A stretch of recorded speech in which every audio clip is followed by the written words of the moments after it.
Tonight, we have curated a deep dive investigation into the evolution of Cold War technology and tactics.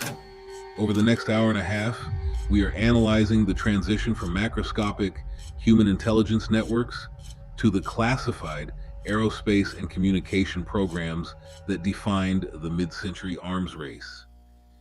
We begin with the foundational architecture of modern espionage.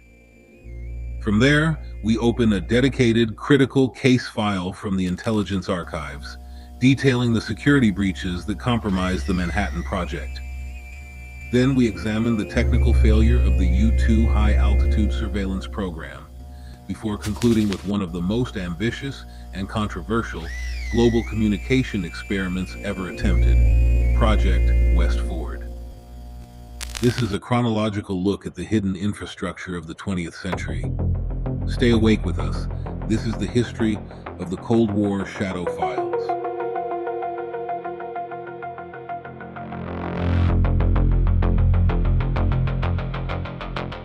Rain on the brim.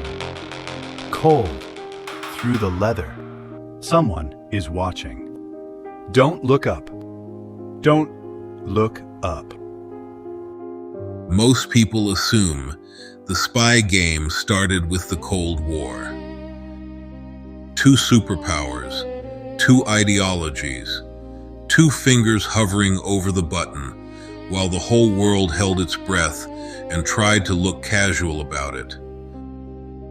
But here's what the Cold War didn't get: a beginning. Because by the time that particular drama opened, the stage had already been built. The props were in place. The cast had been rehearsing for 30 years. They'd spent the entire 1920s building the machine.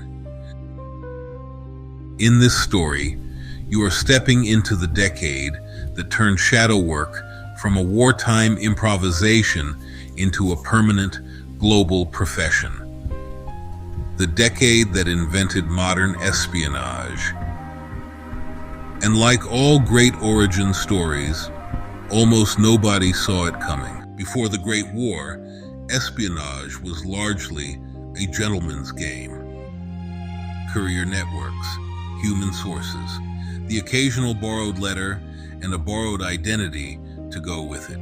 Governments maintained small intelligence bureaus the way a sensible household maintains a fire extinguisher, useful in an emergency, slightly embarrassing to actually need. Then came 4 years of industrialized warfare, and the math changed permanently. By 1918, intelligence wasn't a luxury tool pulled out in wartime. It was a foundational instrument of state power. Britain had MI6. The French had the Deuxième Bureau. The Americans, characteristically late to the party but enthusiastic once they arrived, were building the organizational infrastructure that would eventually become their own permanent apparatus.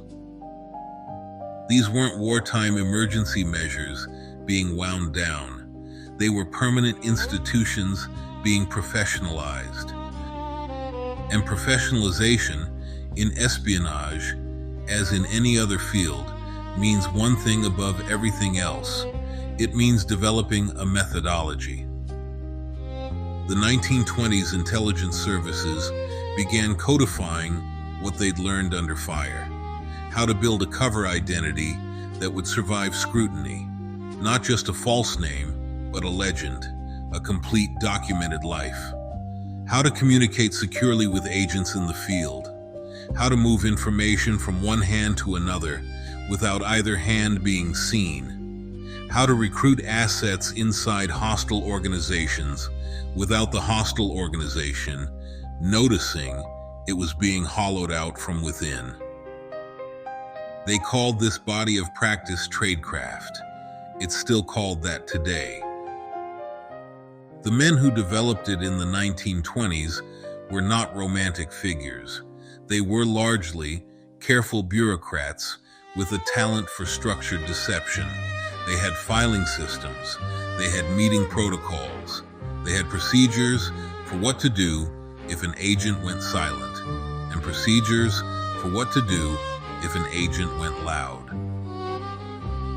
The amateur spy was finished.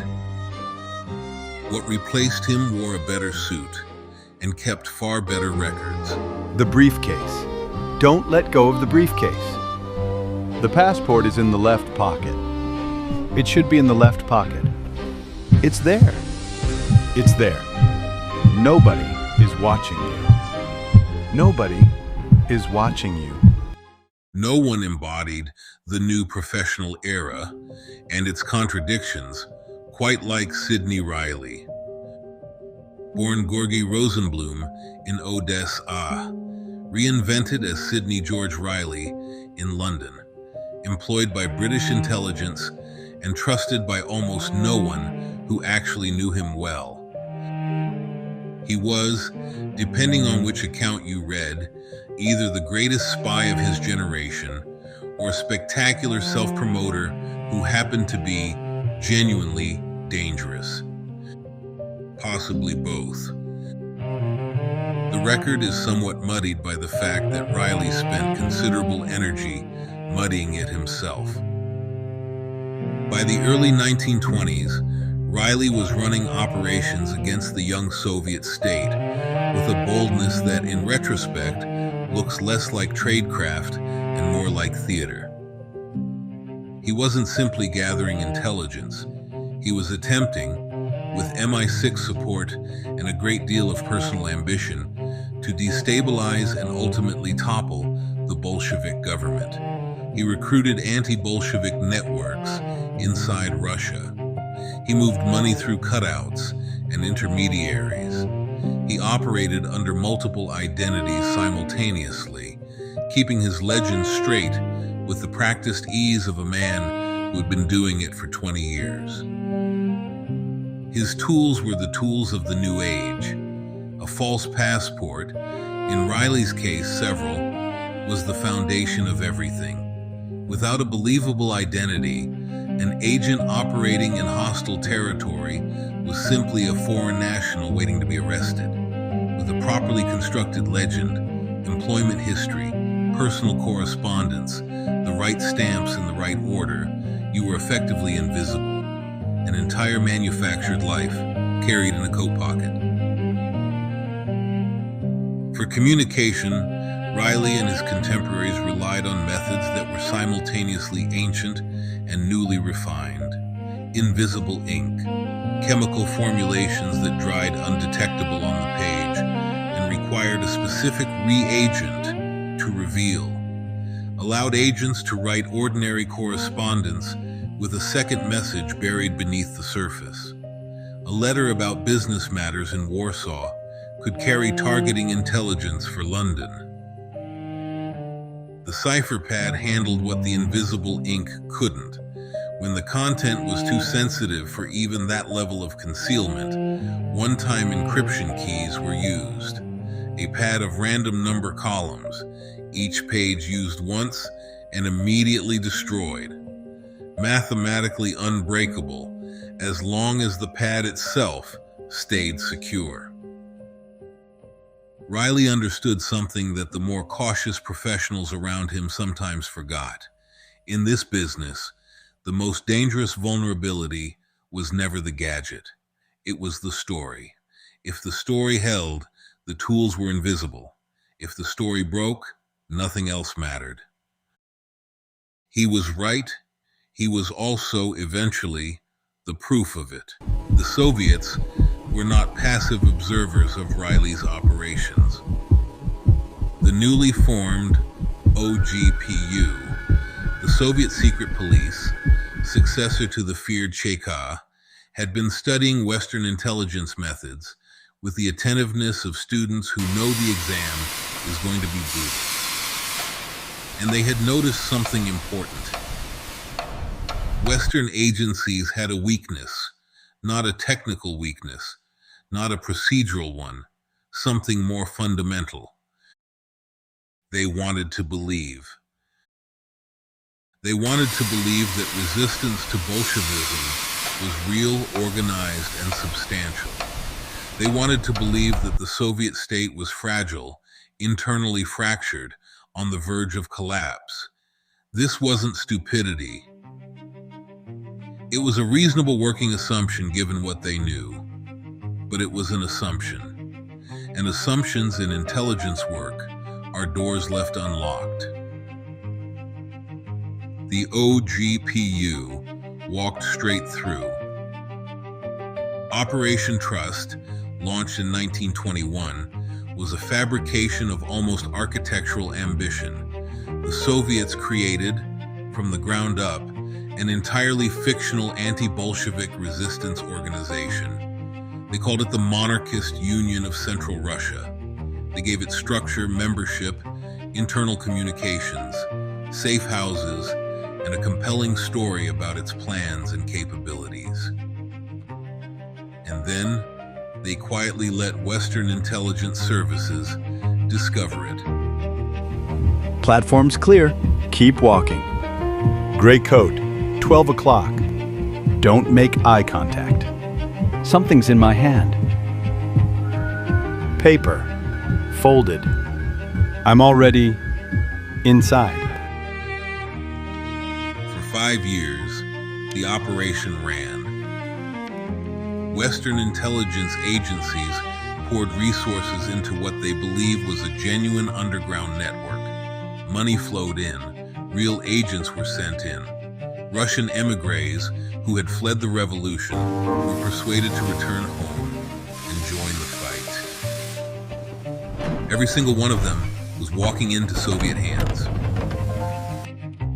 The dead drop, a prearranged location where materials could be left and retrieved without the parties ever meeting, was used extensively by both sides during this period. A hollow space beneath a park bench, a marked book on a library shelf, a chalk signal on a specific doorpost to indicate the drop was loaded. The beauty of the dead drop was its simplicity. It created no moment of contact that could be observed. The OGPU understood this. They used it to feed carefully curated disinformation to Western handlers while running the actual operation in the opposite direction. Sidney Riley, in 1925, was personally invited to meet with the leadership of this fake resistance. He went. It was the last operational decision he ever made. He was arrested at the Soviet border, interrogated extensively, and executed.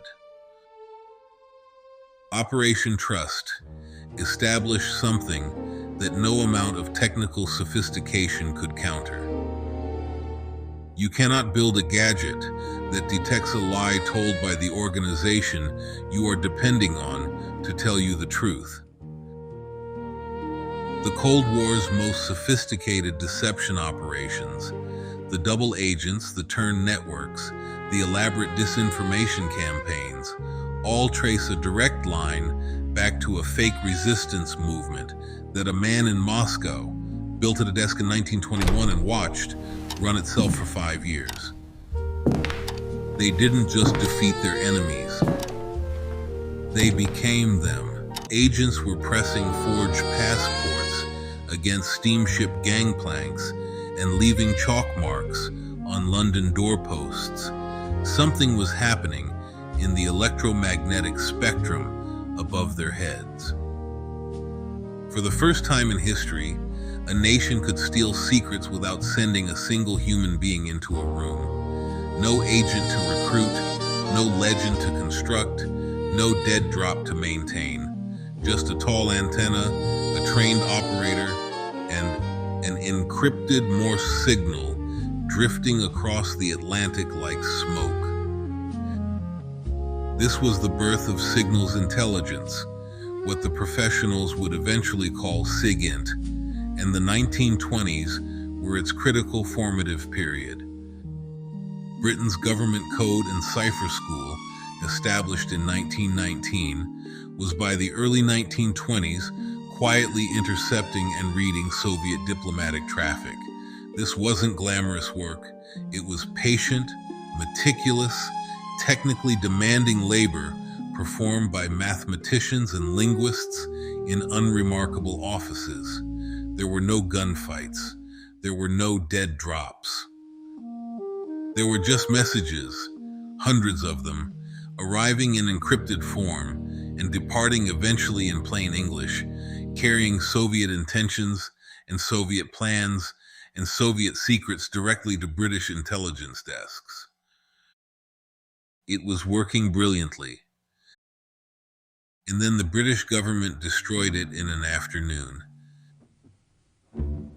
You are inside the office. Hammers hit the door behind you. 1 blow, 2. Papers burn in the furnace. You feed more in, faster. Smoke stings your eyes. You can hear boots on the staircase. You feed in everything. The 1927 Arcos raid. Arcos Limited was a Soviet trading company operating legally in London.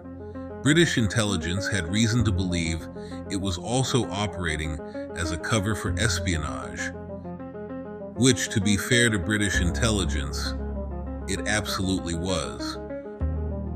A decision was made to raid the premises. The raid found evidence of communist organizing activity and what appeared to be stolen British naval documents. It was, on those terms, a success.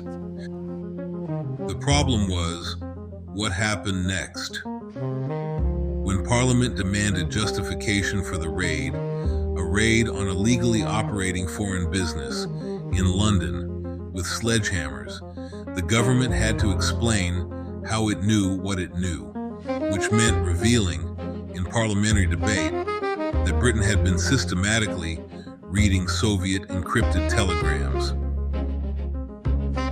Within weeks, the Soviets had changed their cipher systems across the board. The intercept operation that had been running successfully for years went dark overnight. Britain lost its window into Soviet communications and would not fully recover it for years. The intelligence gained from the raid was real, but finite. The intelligence loss from disclosing the capability was permanent.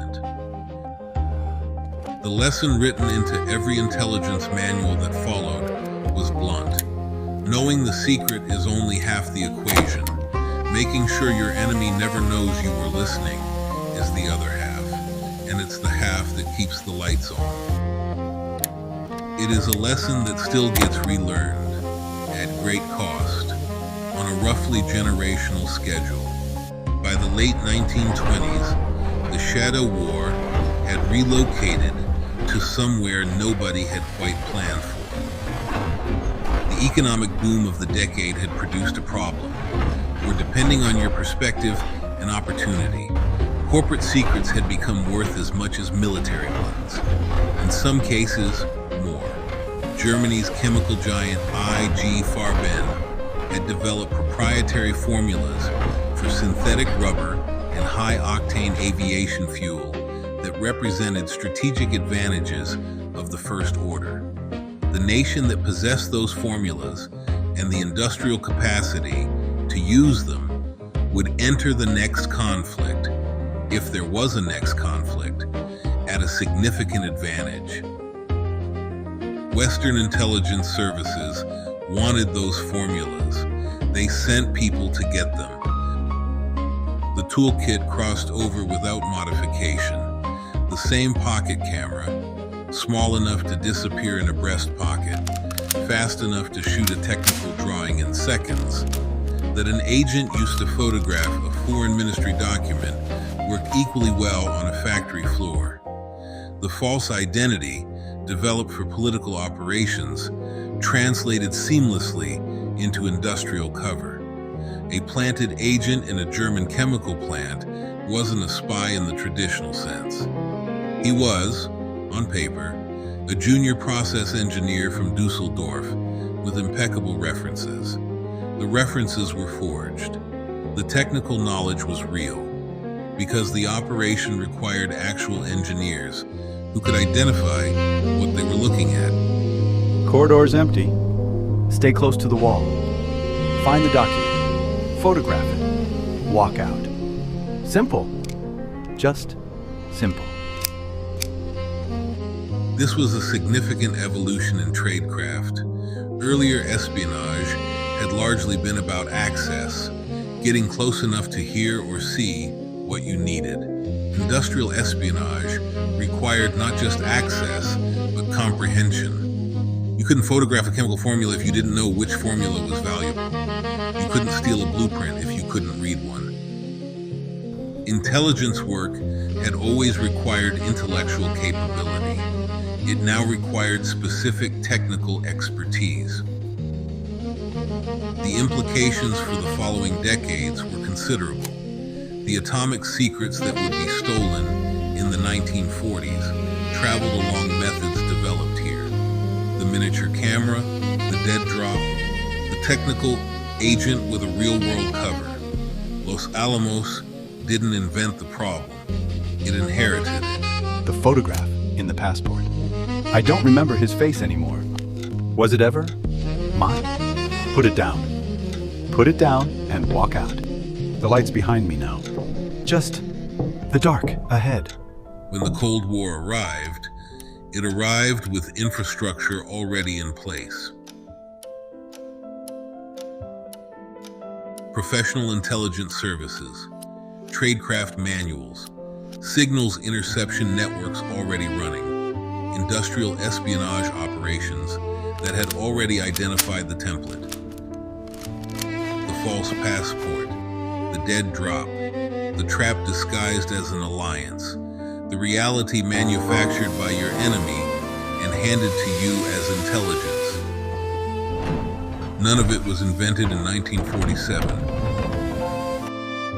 It was invented in the 1920s, in the gap between one catastrophe and the next, by people who had seen what the first catastrophe cost and were quietly, methodically ensuring that when the second one came, because they were fairly confident a second one was coming, they would not be caught improvising.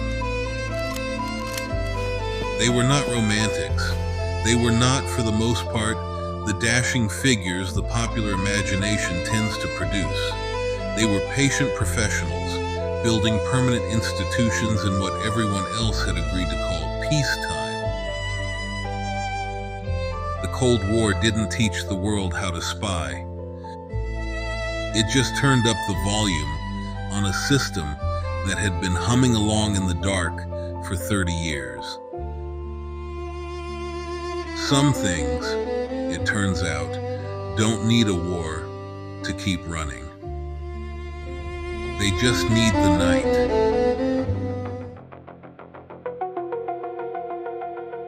In 1999, British intelligence finally caught their most valuable Soviet spy. She was 87 years old, but she wasn't running, she wasn't hiding, she was pruning her rose bushes, and she was completely unsurprised to see them. Her name was Melita Norwood.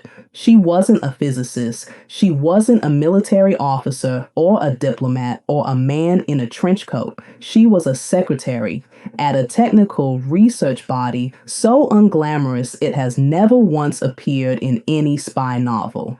And in 1999, when British intelligence finally came to her door, she was 87 years old, wearing a beige cardigan, holding a pair of pruning shears, and on the garden wall behind her sat a mug printed with the face of Che Guevara.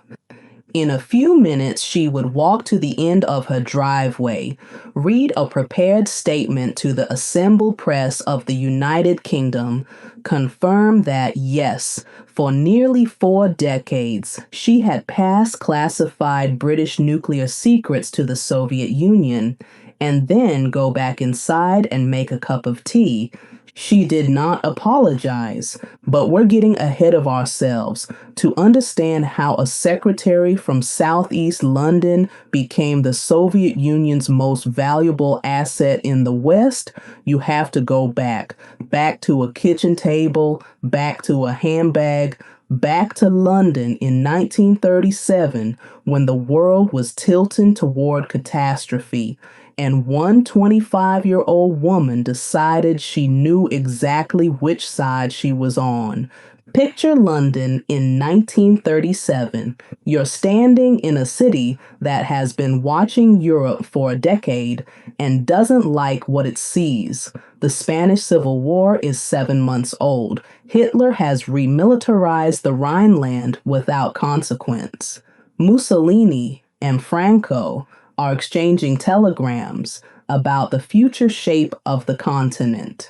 In London drawing rooms, in trade union halls, in the common rooms of Oxford and Cambridge, the argument is always the same. What do you do when the worst thing you can imagine is actually happening, and the people who are supposed to stop it keep deciding not to? For a certain generation of young Britons, there is only one answer. Melita Norwood is 25 years old. Her father, Alexander Cernis, was a Latvian political activist who brought his family to England and spent his spare time distributing socialist literature in Bournemouth. Her mother ran a small, radical newspaper out of their home. Melita grew up at a kitchen table where the dinner conversation was about the class struggle, and she absorbed it the way most children absorb religion, completely, unquestioningly, as the background frequency of the world.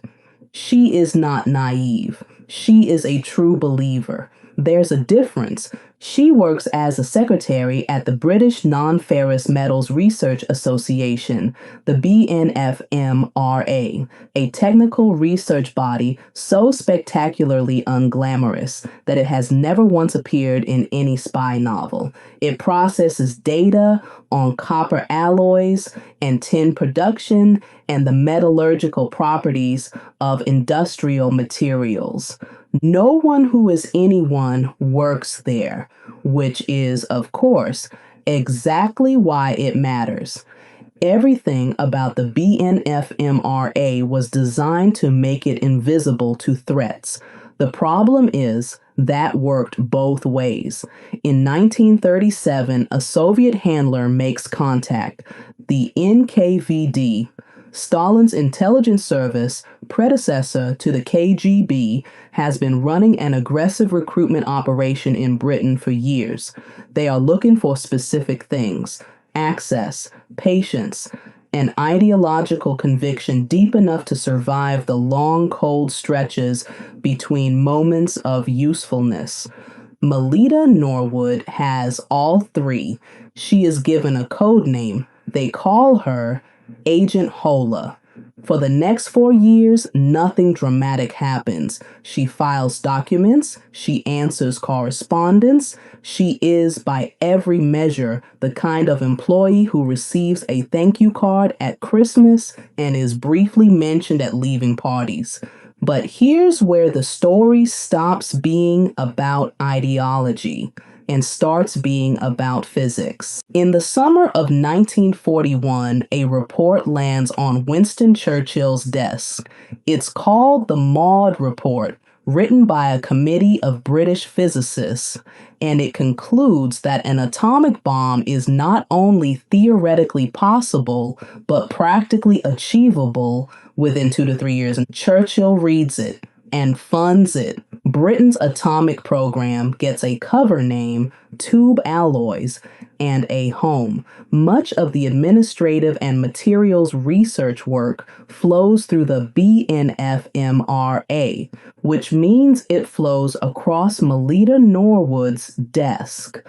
Think about what she's looking at. Not vague policy documents, not strategic memos about intent. She is handling the actual metallurgical specifications, the uranium and alloy compositions, the chemical separation processes, the materials science that sits at the base of the entire weapons program, like the foundations of a building. She doesn't need to understand nuclear physics to understand understand that what she's holding is consequential. She makes a decision. Her method would disappoint anyone expecting tradecraft from a spy novel. There is no elaborate system of dead drops, no invisible ink, no clandestine meetings in Turkish baths. What she develops isn't tradecraft. It's something simpler and more dangerous. Call it kitchen table intelligence. She takes the files home in her handbag. She spreads them on the kitchen table. She photographs them, one page at a time, consistent exposure, making sure the corners are flat. She puts them back in her bag. She returns them to the office the next morning, filed correctly in the right order. Her husband, Hillary, a committed communist, a man who argued Marxist theory at dinner parties and gave money to the Communist Party of Great Britain, sits in the other room while she does it. He argues Marxist theory at dinner parties. She actually lives it. He has no idea. She makes sure the tea is ready before he wakes up. Now hold that image. You are in a city being bombed. The Luftwaffe has been hitting London since September 1940, 57 consecutive nights at the start, then intermittently, unpredictably, which is somehow worse. Every night there are fires visible from the roof of your building, and somewhere in your bag, or tucked between the pages of a novel, or wrapped in a handkerchief in your coat pocket, there is microfilm. Not love letters, not diary pages, uranium enrichment specifications, and alloy processing data for Britain's secret atomic weapons program. If someone finds it, a warden, a police constable, an ARP officer doing a random check in a shelter, you are not going to prison.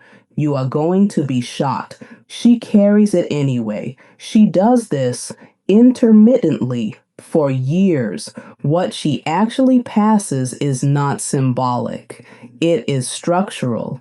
Soviet physicists working on their own bomb program, led by Igor Kurchatov, are working largely in the dark. Western estimates hold that the Soviets are 10 years behind, minimum, that they don't have the industrial base, the technical precision, the materials knowledge to close the gap. What Agent Hola sends them allows Kurchatov's team to eliminate years of experimental dead ends, the specific alloy compositions, the chemical processes for separating fissile material, data that would have taken their scientists years of trial and error to replicate, handed over, neat and complete from a kitchen table in southeast London. On August 29, 1949, 4 years ahead of the most optimistic Western intelligence estimate, the Soviet Union detonates its first nuclear device. They call it First Lightning. The world changes. The arms race that defines the next 40 years begins. The tea is already made. She got away with it for 30 years, and what she did next is somehow the strangest part of the entire story. And here's the thing you're probably thinking right now. How does someone do all of that and then just disappear back into normal life? The answer is more unsettling than you'd expect. Decades pass, the world Melita Norwood helped build hardens into its permanent shape.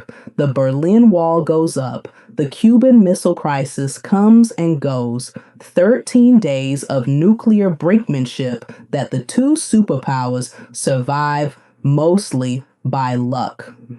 The arms race she accelerated produces enough warheads to destroy human civilization, approximately 30 times over. She retires from the BNFMRA in 1972. She is 60 years old. She collects her pension. She plants things. The Soviet Union, at some point in the intervening years, sends her a formal recognition, the Order of the Red Banner, one of the USSR's highest civilian honors. It arrives quietly. There is no ceremony. There cannot be. She keeps it in a drawer. She joins the campaign for nuclear disarmament, Britain's anti-nuclear protest movement, and attends rallies against the very weapons she helped build. She volunteers. She sits in rooms with people who have no idea they are in the presence of the woman who made all of it possible. She has, by every available evidence, made her peace with what she did, not suppressed it, made peace with it. The distinction matters. There is no indication in anything she ever said or wrote that she lost sleep over any of it. In 1992, a former KGB archivist named Vasily Mitrokhin defects to British intelligence. Mitrokhin spent 30 years in the KGB's Foreign Intelligence Directorate, working in the archives section, the room where operational files go to be stored, cataloged, and occasionally forgotten. He was not a field agent. He did not recruit assets or run operations. He read files, he indexed them, and for 12 years, beginning in the late 1970s, he did something extraordinary. He copied them by hand on scraps of paper, which he smuggled home in his shoes. He hid his notes in tin canisters buried under the floor of his dacha outside Moscow. Milk churns, shoe boxes, whatever he had. When the Soviet Union collapsed and he saw his opportunity, he dug them up and brought them out. 6 trunks of transcribed intelligence, going back to the 1930s. British intelligence services spend years working through the material. The operation is careful, slow, systematic. Code names get matched to real individuals. Operational details get cross-referenced with employment records and known Communist Party affiliations, and employee roles from organizations that no longer exist.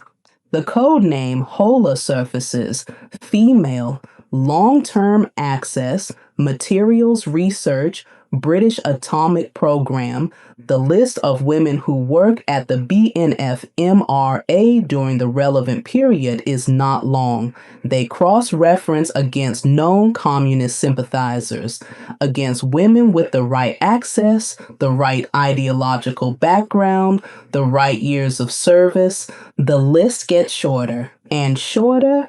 The code name HOLA surfaces, and suddenly, the most embarrassing question in British intelligence history has an answer nobody wanted. It ends at a woman who is, at this moment, 85 years old, and who is very likely in her garden.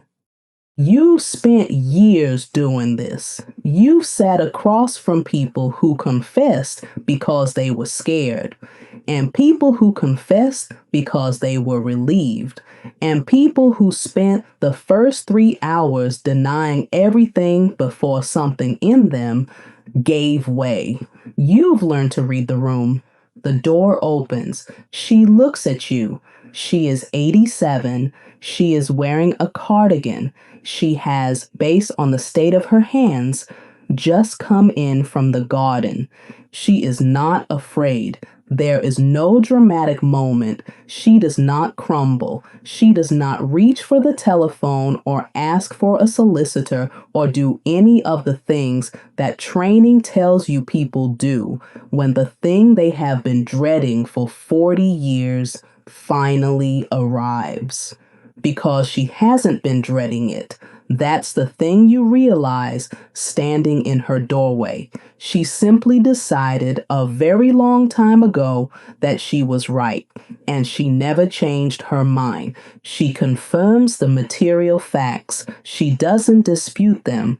The government's response, when it comes, is not prosecution. It is something closer to institutional embarrassment, dressed up as procedural caution. The Crown Prosecution Service reviews the case and determines correctly that a trial would be complicated, expensive, historically awkward, and would require ventilating atomic secrets that Whitehall would rather keep buried. She is elderly. The crimes are 50 years old. The victims are, in a meaningful sense, a world order that no longer exists. They decline to charge her. What she says, standing in her driveway in Bexley Heath with the press of the nation in front of her, is this: I did not want money. I felt the Soviet Union needed help. I wanted Russia to be on a par with the West. She folds her statement. She answers 2 questions. She goes back inside. The newspapers spend the next week trying to decide how to feel about her. She doesn't help them. She doesn't give additional interviews. She doesn't write a memoir. She doesn't appear on television to explain herself, or apologize, or perform regret for an audience that wants her to be either a villain or a hero. She goes back to her garden.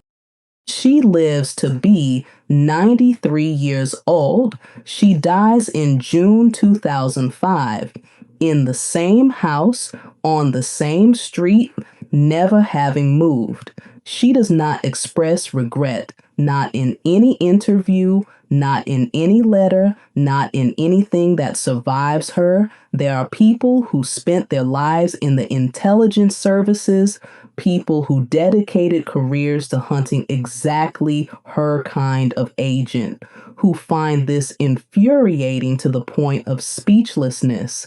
And there are others who look at a 25-year-old woman in 1937 watching Europe slide toward fascism, making the best decision she can with what she knows, and find the moral arithmetic considerably more difficult. The lesson MI5 took from Melita Norwood is one that intelligence services still haven't fully solved. We build our security systems around the threats that are visible to us: the brilliant scientist, the ambitious military man, the diplomat with expensive tastes. We build profiles. We build watch lists. We look for people who look like spies. But Melita Norwood didn't look like a spy. She looked like a secretary. She was not recruited from an elite university. She was not the product of a sophisticated intelligence operation targeting brilliant young minds. She used no technology beyond a small camera and a handbag. She passed secrets for the better part of a decade and then stopped quietly and lived a further 30 years in the same house, tending the same garden. And the people looking for her didn't find her until she was nearly 90. And when they did, she was in the garden. What makes her the most dangerous kind of operative isn't what she did. It's what she wasn't.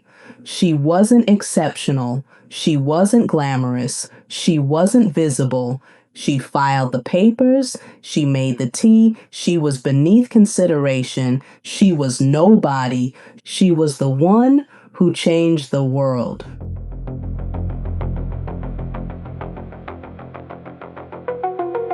May 1st, 1960. You were 13 miles above the surface of the Earth. Not 12, not 11. 13. Up here, the sky behind you is black, not blue, black. You can see the actual curve of the planet beneath you.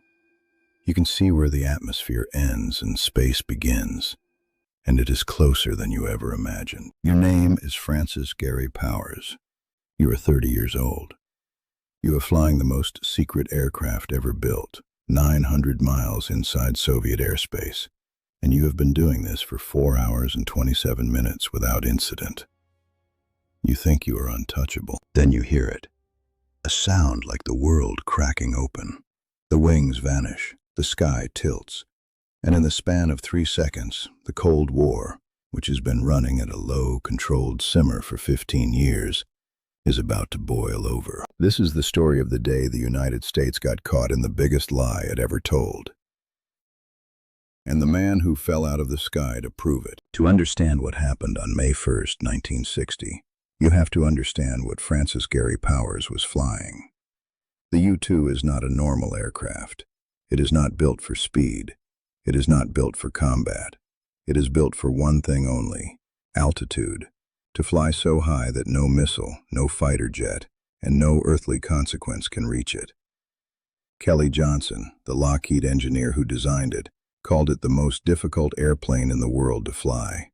He was being conservative. At 70,000 feet, the air is so thin that the margin between flying and dying is roughly 6 knots wide.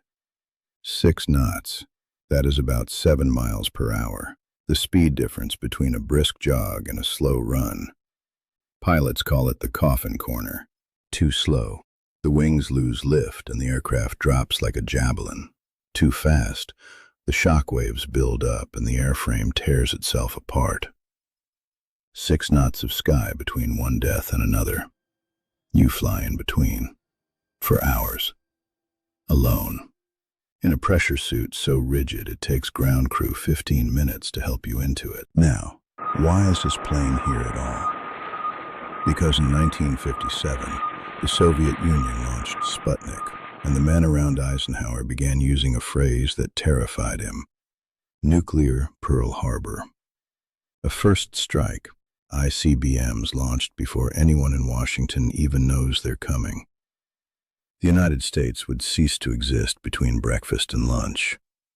Eisenhower had survived one Pearl Harbor. He was not going to preside over another. But to defend against a first strike, you have to know where the missiles are.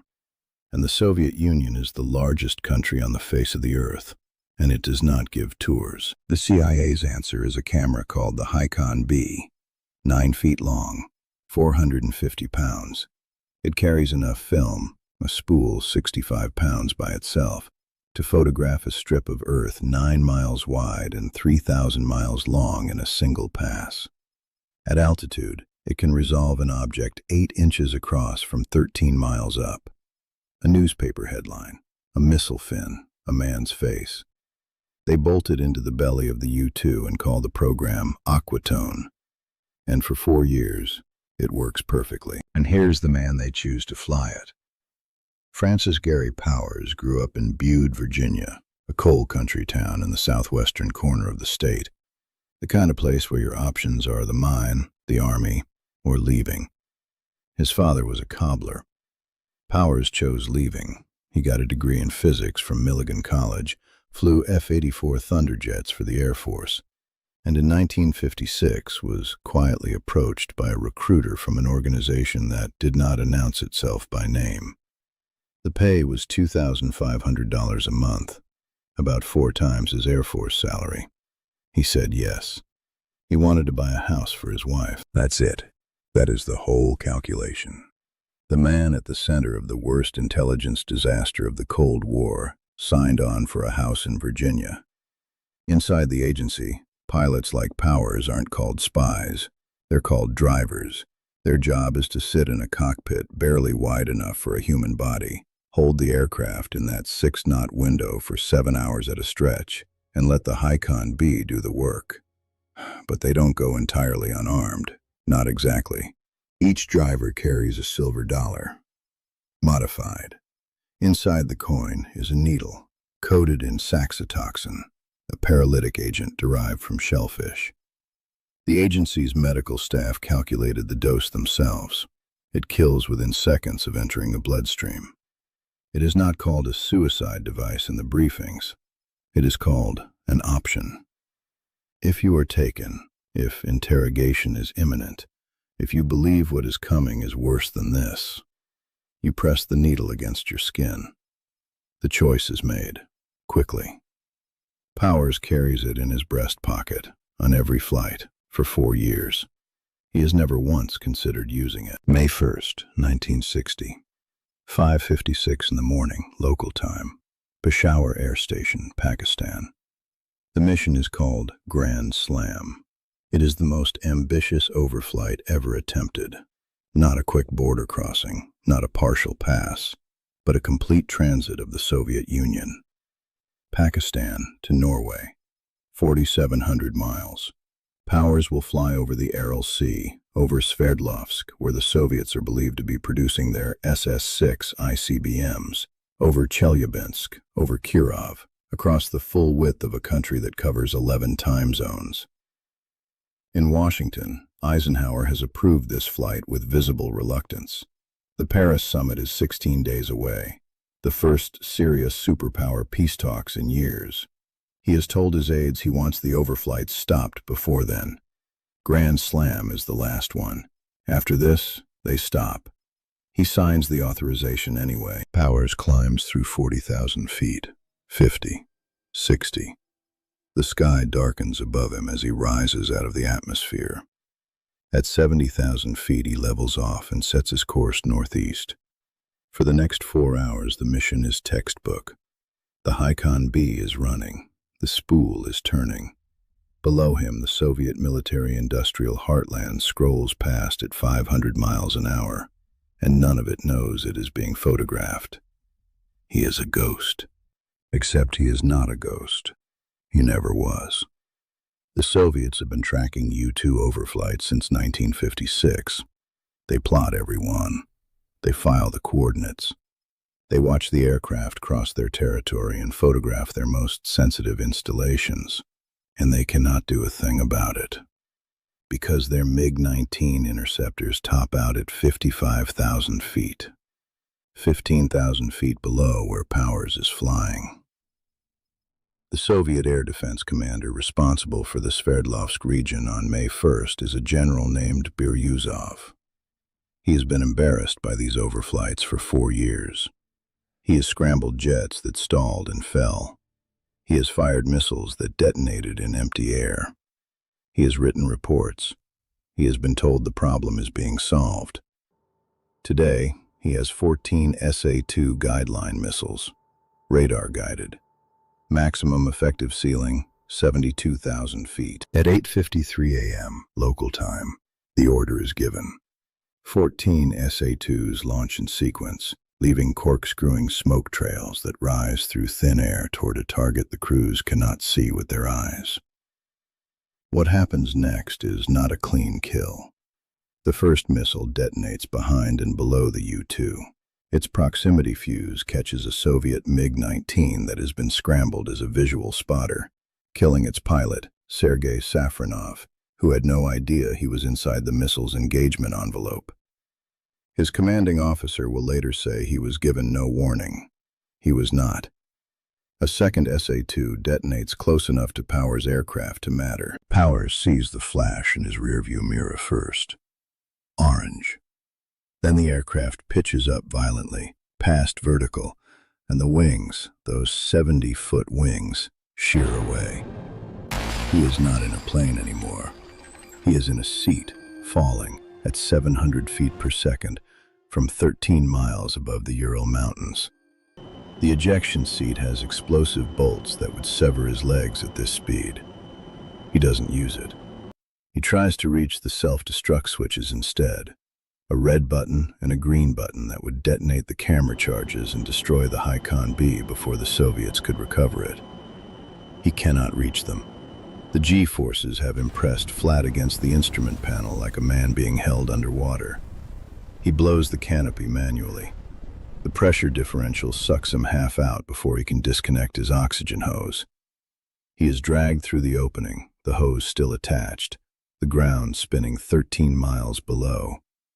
He disconnects. He falls free. The parachute deploys automatically at 15,000 feet. He has the silver dollar in his breast pocket. He does not use it. He lands in a field near the village of Koselino, east of Sverdlovsk, and a group of farmers are already walking toward him across the mud. He knows, in the way you know things when there is nothing left to calculate, that the KGB will be there within the hour. In Washington, the blip vanishes from the plotting board at 9:01 a.m. Moscow time. The CIA's working assumption, the assumption baked into every contingency plan for every U-2 mission, is that if an aircraft goes down, the pilot is dead. The self-destruct charges fire. There is no wreckage worth recovering, no pilot worth interrogating, no story worth telling. This assumption is wrong on every count. But they don't know that yet. So they activate the cover story. It has been sitting in a drawer at NASA for 2 years. On May 5th, NASA releases a statement about a missing weather research flight, officially designated NASA Flight 4052. The pilot, they say, was a civilian contractor employed to study atmospheric turbulence at high altitude. He may have blacked out from oxygen deprivation. The aircraft may have drifted off course from its base in Turkey. Lincoln White, the State Department spokesman, is asked directly, was this aircraft on an espionage mission? He says no, on the record, with conviction. NASA drags a U-2 out of storage, paints it with civilian markings, and rolls it in front of reporters as a visual aid. They show weather charts. They distribute technical diagrams of atmospheric research equipment. They look sincere because they have had 2 years to practice looking sincere. The world, for 4 days, believes them. The United States had just committed to a story they couldn't take back. But while Washington was busy managing the press, Nikita Khrushchev was preparing a trap that would change the course of the Cold War forever, because as the Americans were about to find out, the Soviet Union wasn't just watching the skies. They were waiting for the right moment to speak. Nikita Khrushchev has been waiting 4 days to do this. He has the pilot, alive, cooperative, uninjured. He has the wreckage, enough of it to identify the aircraft and its purpose. He has the Hikon B camera, largely intact, recovered from the crash site. He has 65 pounds of exposed film, already developed. He has, in short, the receipts. And he has let the United States spend 4 days writing checks against an account that is already empty. On May 7th, he goes to the microphone. He does not lead with the pilot. He leads with the American statement. He reads Lincoln White's denial back to the Supreme Soviet, word for word, with the air of a man reading a joke whose punchline the audience hasn't heard yet. Then he delivers it. The pilot is alive. The camera is intact. The film has been developed. Soviet technicians have been examining the photographs for 4 days. The images show Soviet airfields, missile sites, military installations, all of it photographed at high resolution by an aircraft that the United States government has just publicly claimed was measuring weather patterns over Turkey. The American response over the following 48 hours is one of the more extraordinary spectacles in diplomatic history. The State Department admits the intelligence mission, but implies it wasn't authorized at the presidential level. The White House then contradicts this, confirming Eisenhower personally approved it.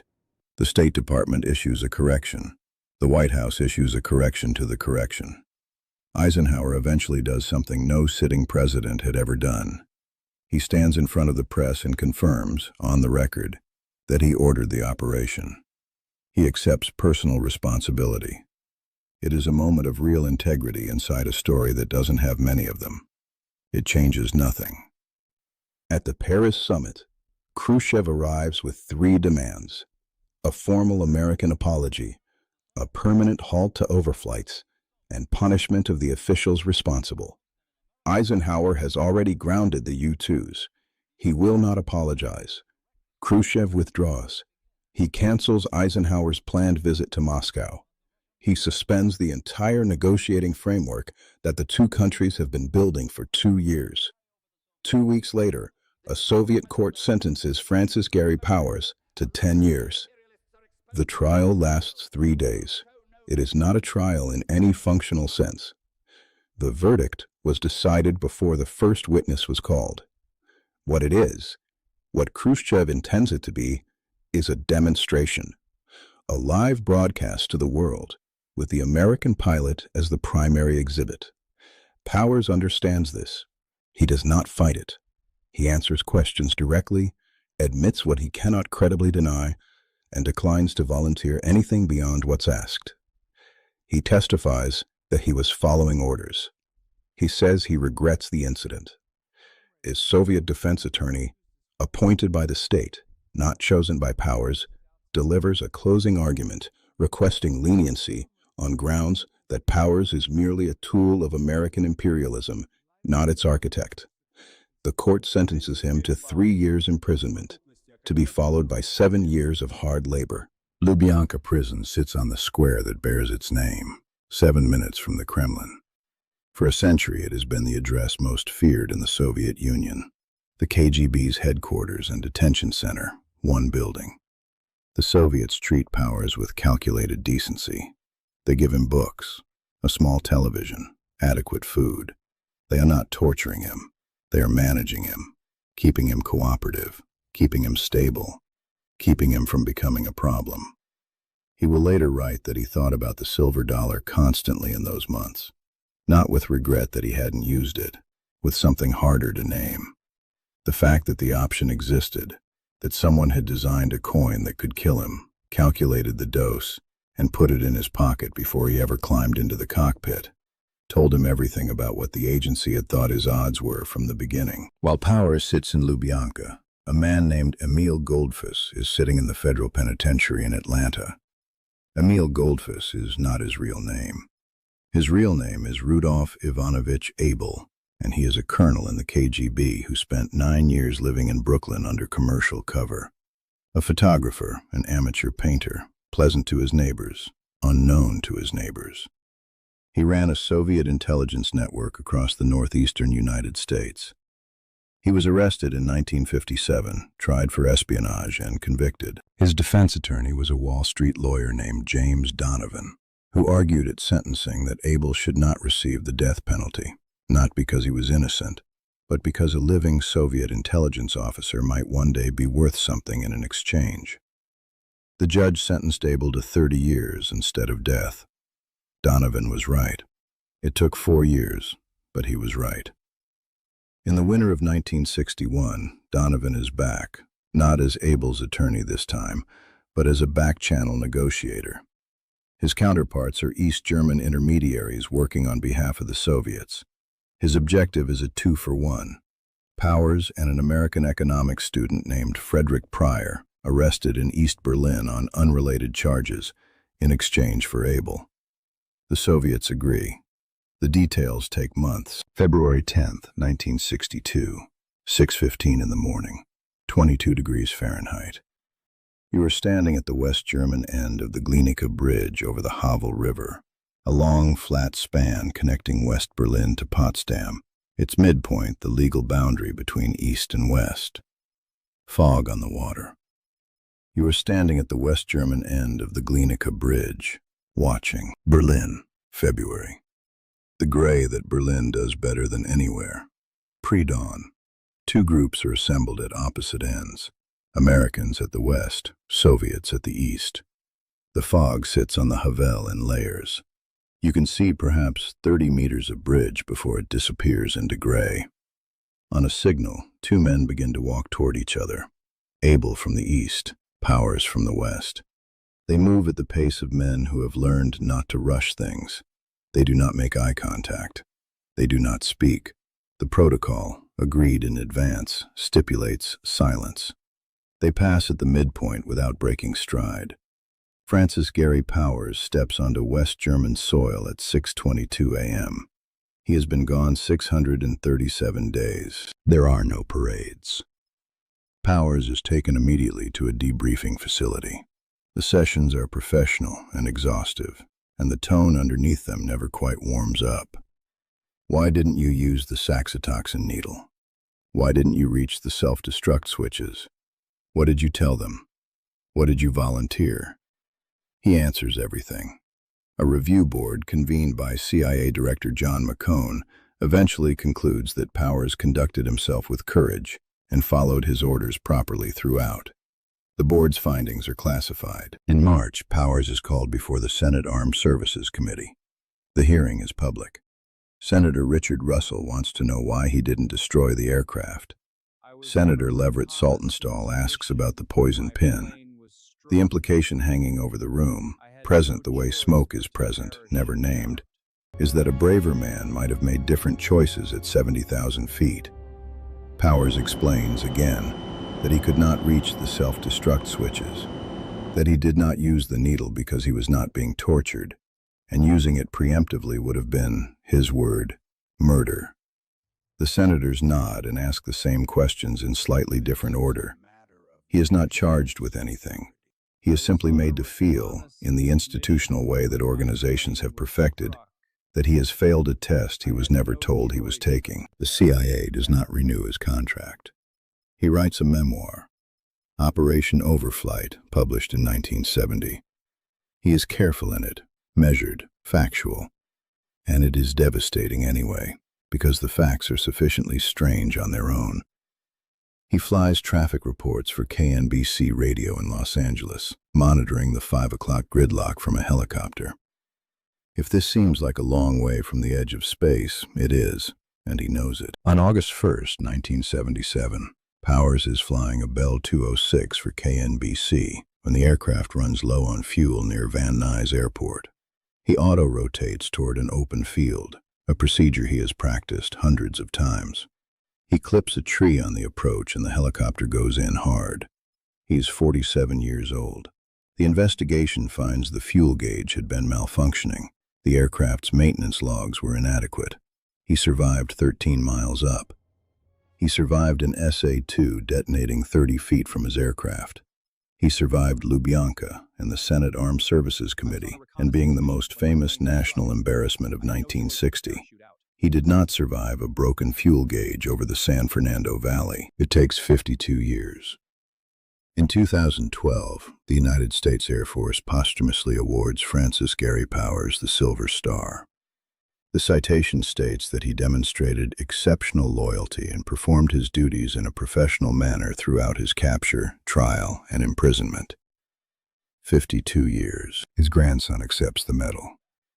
Powers Jr. has spent decades running a Cold War museum in Virginia, a place built in part to tell this story accurately, not the story of the man who got caught. The story of the man who sat in a cell in Moscow for 21 months and gave them nothing they didn't already have. Francis Gary Powers was not a movie hero. He had no clever escape. He did not die dramatically. He lived, which is the thing the agency had not fully planned for, and then had to keep living in a country that didn't know what to do with a man like that. He flew 27 missions over the most hostile airspace on Earth without incident. On the 28th, he was shot down by a weapon specifically engineered to reach him. He did everything right. It didn't matter. Because in the Cold War, as in most wars, doing everything right was not always the variable that determined the outcome. He flew the mission. He survived the fall. He endured the silence. And history, which moves slowly and does not apologize, eventually corrected the record. The U-2 program flew reconnaissance missions over the Soviet Union from 1956 to 1960. In that time, it returned more usable intelligence on Soviet military capabilities than all previous collection operations combined. Francis Gary Powers flew 27 of those missions. He came home from the 28th. He asked for nothing unusual in return, just a house. Imagine wrapping the entire Earth in a ring of copper. Not cable, not wire rope, but nearly 500 million tiny copper needles, each one thinner than a human hair, each one orbiting silently 2,300 miles above every war, every crisis, every nuclear standoff. That was the plan. And an engineer named Walter Morrow actually did it. This is the story of Project Westford, one of the strangest ideas the Cold War ever produced, why it worked, why it didn't matter, and why some of those needles are still up there today. It's 1958. The United States and the Soviet Union are locked in the most dangerous standoff in human history. Both sides have nuclear bombs. Both sides have missiles. The only thing keeping the world from blowing up is this: neither side wants to fire first because they know the other side will fire back. But that plan only works if your military can actually talk to itself. And here's the scary part: the Americans weren't sure it could. The U.S. military had forces all over the world, soldiers in Germany, ships in both oceans, radar stations in the Arctic, bunkers buried under mountains in Colorado. All of them needed to receive orders from Washington the moment anything went wrong. They had two ways to communicate. First, underwater cables stretched across the ocean floor, basically the internet cables of their day. Second, radio signals bounced off the upper atmosphere, a layer of electrically charged air about 30 to 600 miles up, called the ionosphere. Both had a giant problem. Those underwater cables, a Soviet submarine could cut them. In the opening hours of a war, the U.S. could suddenly go deaf. And the ionosphere? Nuclear explosions in the upper atmosphere could knock it out completely. They knew this because they'd already tested it. In the summer of 1958, the U.S. military detonated a nuclear warhead high above the Pacific Ocean, not to destroy anything on the ground, but to see what it did to radio signals. The answer was alarming. Radio communication across large parts of the Pacific blacked out for up to 9 hours. The explosion had essentially switched off the sky. Pentagon officials grew so worried during the blackout that when contact with Johnston Island was finally restored, the first message sent was simply, "Are you still there?" The lesson was brutal. If war came, the very tools the military needed to survive it could be wiped out in minutes. They needed a backup, something that couldn't be cut, something that couldn't be jammed, something that a nuclear bomb couldn't touch. They needed something that didn't exist yet.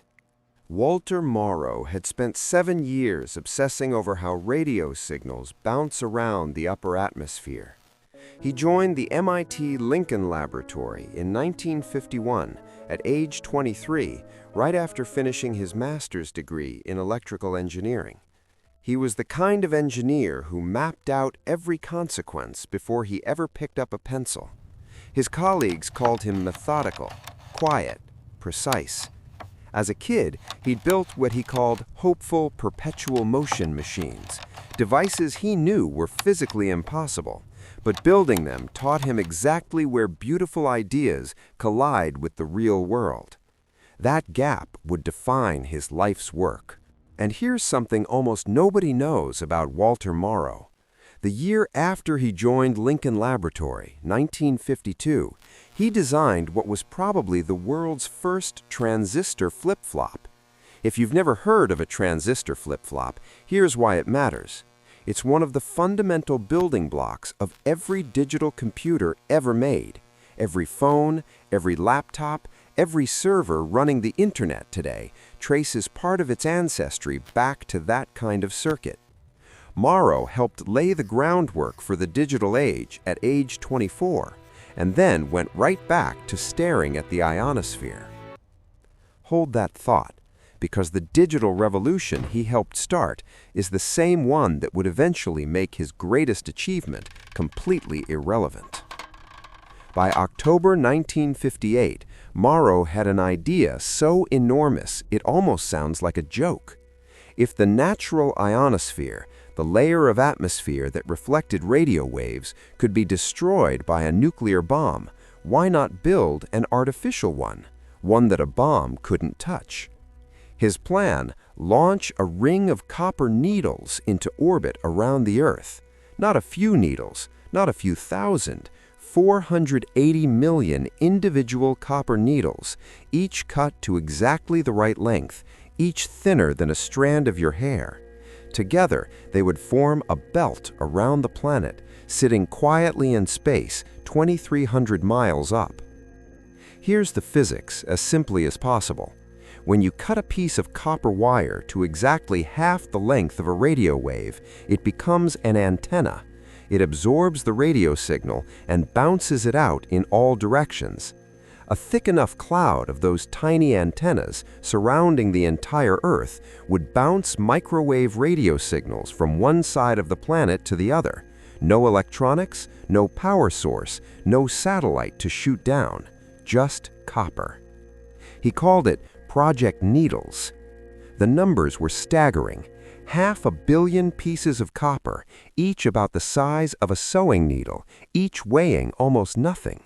Together, the entire belt would weigh less than one person, somewhere between 40 and 60 pounds total. And it would orbit the Earth silently, invisibly, useful as a global radio reflector for years, before solar pressure gradually pushed each needle back into the atmosphere, where it would burn up harmlessly. The military loved it. Within months, they funded the project, assigned a team, and gave it a new name, Project Westford, named for a small town in Massachusetts where the observatory that would track the needles was located. But the rest of the world was not impressed. When news of the project reached the broader scientific community, the reaction was fierce. Astronomers, both radio astronomers who study invisible energy from space and optical astronomers who study visible light, were furious.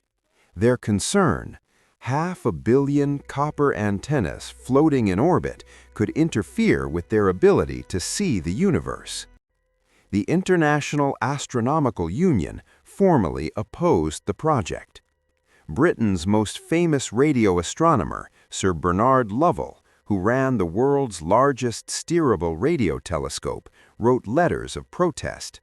He wasn't just worried about the needles themselves, he was worried about what the project represented. His point: the United States was treating near-Earth space as if it owned it.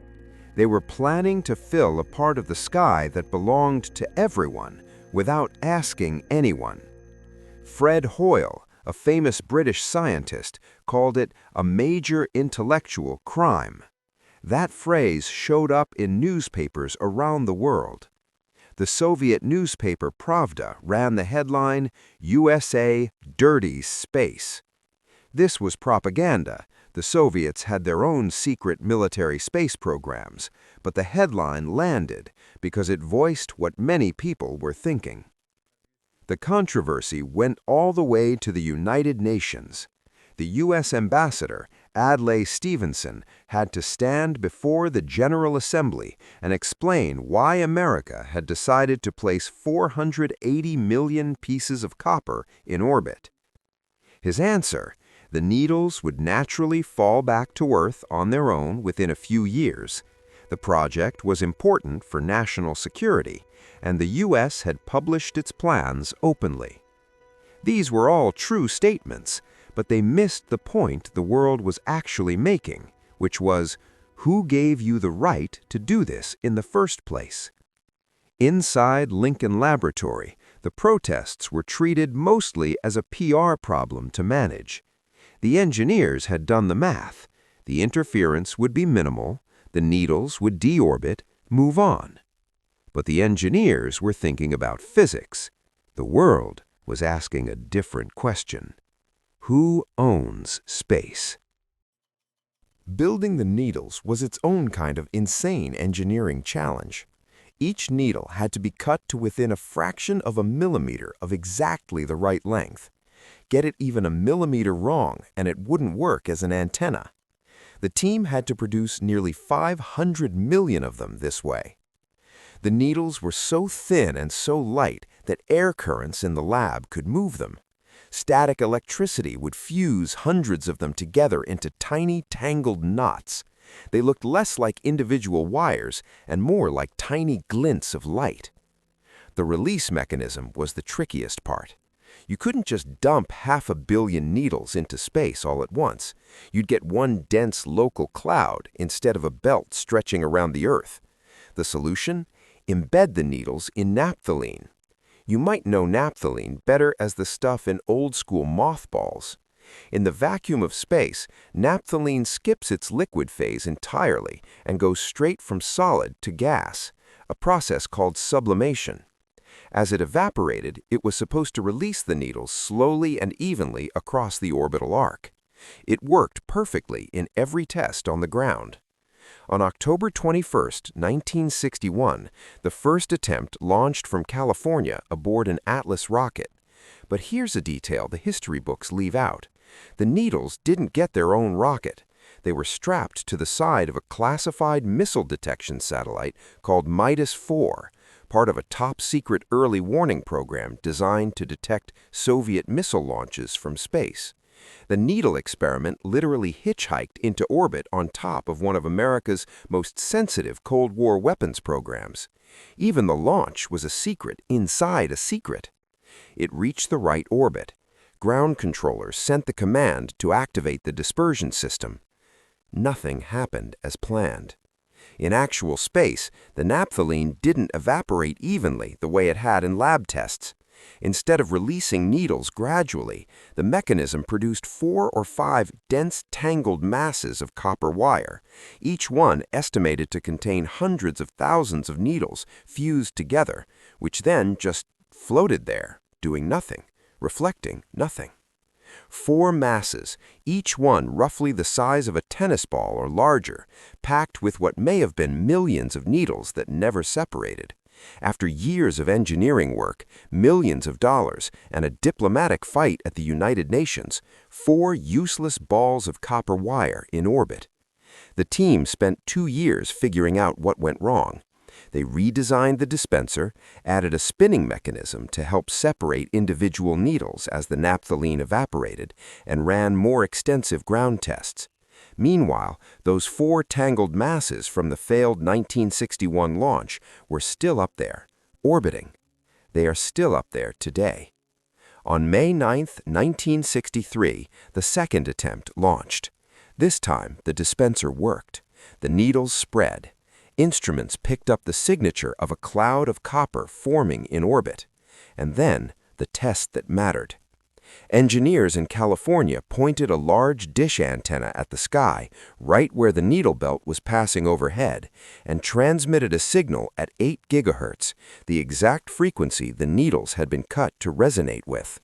The signal traveled 2,200 miles upward, hit the copper cloud, scattered in multiple directions, and a portion of it continued east. In Massachusetts, more than 2,800 miles away, a receiving antenna picked it up. 2 stations, separated by the width of the United States, had just communicated through a cloud of copper needles orbiting the Earth.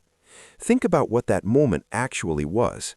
Someone in California spoke words into a microphone. Those words traveled as a radio signal straight up into space, hit a cloud of 500 million copper needles 2,200 miles above the Earth, bounced off them, and traveled back down to a dish antenna in Massachusetts, all in a fraction of a second. We don't have a recorded transcript of exactly what was said in that first successful exchange, but the engineers described it clearly. A recognizable, real-time human voice received cleanly on the other side of the country, bounced off copper in orbit. The space age had its own Mr. Watson come here moment, and almost nobody knows it happened. It worked. The data rate was modest, about 20 kilobits per second, enough for voice calls and text transmissions, but the physics Morrow had proposed in 1958 was proven. The engineering had succeeded. Walter Morrow was 35 years old. There was just one problem. While the Lincoln Laboratory team was redesigning the dispenser after the 1961 failure, AT&T launched a satellite called Telstar 1. Telstar didn't passively bounce signals the way the copper needles did. It caught incoming radio signals, amplified them electronically, and retransmitted them stronger. It was essentially a radio repeater in space. One day after launch, on July 11, 1962, Telstar relayed its first television pictures. 2 weeks later, it broadcast the first live transatlantic television signal, the Statue of Liberty, the Eiffel Tower, and a message from President Kennedy, watched by millions. With far simpler ground equipment than West Ford required, Telstar could carry multiple simultaneous phone calls and TV broadcasts at once. West Ford's 20 kilobits per second, achieved with giant 60-foot dish antennas, couldn't compete. And Telstar wasn't even the first sign the writing was on the wall. A year before West Ford's failed 1961 launch, NASA had quietly put up a satellite called Echo 1, a 100-foot aluminized balloon, basically a giant silver beach ball floating in orbit. It was so bright that millions of ordinary people could see it moving across the night sky with their naked eyes. No telescope needed, just look up. Echo 1 worked on the same passive reflection principle as the West Ford needles, bounce the signal off something in orbit.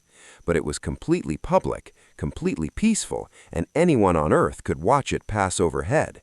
While Morrow's team was secretly launching needles on top of a classified missile satellite, NASA was bouncing phone calls off a balloon that school children were tracking from their backyards. The fundamental physics of the problem had changed. A passive reflector, no matter how many copper needles it contained, could only bounce back a small fraction of the energy hitting it. An active satellite could amplify. And as transistors kept getting smaller and cheaper, active satellites would only get better. Passive reflectors would stay exactly the same. Military planners concluded by the summer of 1963 there was no point continuing.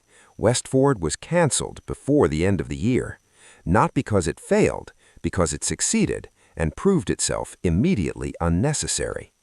Lincoln Laboratory's own internal review admitted the system had worked perfectly and ultimately changed nothing. It worked, and it didn't matter. Here's where the story gets strange. Most of the individual copper needles from 1963 deployment did exactly what Morrow predicted. Solar pressure gradually pushed them back toward Earth, and they burned up in the atmosphere within 3 to 5 years. But those tangled masses, the sections where the naphthalene had failed to vaporize completely, leaving dense knots of hundreds of thousands of needles packed together instead of dispersing individually, those were a different story. A tangled mass has much less surface area relative to its weight than a single needle. Think of it this way. One loose needle catches the wind easily. A tight ball of needles barely feels it. Solar pressure barely nudges them. They've been slowly losing altitude for over 60 years, dragged down gradually by the faint wisps of atmosphere that extend even to that altitude. From the failed 1961 launch, 4 tangled masses, each potentially holding millions of needles. From the 1963 deployment, only 15 to 40% of the needles actually dispersed directly. The rest stayed locked in dense knots of hundreds of thousands of needles instead of dispersing individually. By the 1990s, space agencies were tracking 8 to 12 distinct West Ford debris objects larger than 10 centimeters. By the mid-2000s, that number had grown to 44 trackable objects. As of 2023, still 44. That's just the ones big enough for radar to see. Here's what that number doesn't tell you. Scientists estimate there may be tens of thousands of smaller needle clusters, too tiny to track individually, invisible to radar, unaccounted for, silently orbiting at 2,200 miles up. They're not going to hit the ground anytime soon. They're not a direct threat to people on Earth, but they do pose a small but real collision risk to the satellites we now depend on for GPS, weather forecasting, communications, and the Internet. And here's the deep irony. In 1977, Walter Morrow was appointed director of MIT Lincoln Laboratory, the same institution that had built the needles. Under his leadership, beginning in 1989, the laboratory began operating powerful radar systems to track orbital debris. The Millstone Hill Observatory in Massachusetts, the very facility that received the first West Ford transmission in 1963, became one of the primary tools for monitoring space junk. The lab that put the needles up there now watches them. The man who designed them spent 21 years as director of the institution tracking them. Walter Morrow died in February 2017. 4 of those tangled masses from the 1961 failure, each one a dense knot of what may be millions of his needles, were still in orbit the day he died. So, what's the point of this story? Project West Ford was not a failure of bad intentions. Walter Morrow was trying to solve a real problem, a genuinely terrifying one, with an approach that was creative, mathematically sound, and ultimately successful on its own terms. But the project did something more important than solve its original problem. It started a fight. The international protests against West Ford, the astronomers' letters, Fred Hoyle's outrage, Pravda's headline, and Adlai Stevenson's awkward defense at the United Nations established something new, the idea that near-Earth space was a shared environment, that no single nation could just dump things into orbit without considering the effect on everyone else. That principle eventually shaped the Outer Space Treaty of 1967, which requires nations to act with due regard to the corresponding interests of all other states when using space. Today, SpaceX's Starlink constellation has launched more than 7,000 satellites, with plans for tens of thousands more. Astronomers are protesting, many in the same language about the same concerns, that a private company is filling the sky without adequate international consultation. The fight that started with 480 million copper needles in 1961 is still going.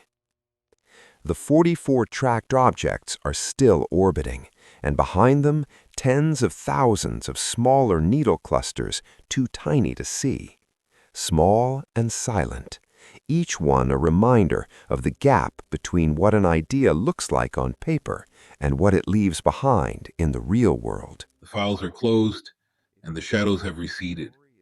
The hidden infrastructure of the 20th century was built in darkness, but through the records left behind, the truth remains. Thank you for spending your precious time with us and for walking through the secret history of the Cold War shadow files. If you want to keep digging into the archives, make sure to subscribe to the Nightshift Chronicles and leave your thoughts on these declassified missions in the comments below.